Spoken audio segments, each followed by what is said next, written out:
ঝড়ের হাওয়ায় ছিন্ন পাতা কোথা থেকে কোথা উড়ে যায়। লিখেছে নিয়তি কার কপালে কি, সে তো কেউ জানে না হয়। তাসের ঘরের মতো সাজানো জীবন, এই আছে এই চুরমার। এক নিমেষে শ্মশান হলো একটি সোনার সংসার। ভাঙা গড়া নিয়ে জীবন মেতে ওঠে নতুন খেলায়।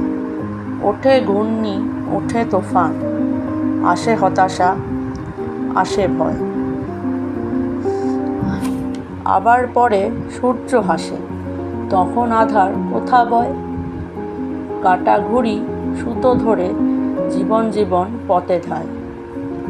বিধির বিধান রাজার ছেলে, রাম গেল বনবাসে। পূর্ণ করে বনের জীবন, অযোধ্যাতে ফিরে আসে। বসলো আবার সিংহাসনে, সে যে নিয়তির ছলনায়।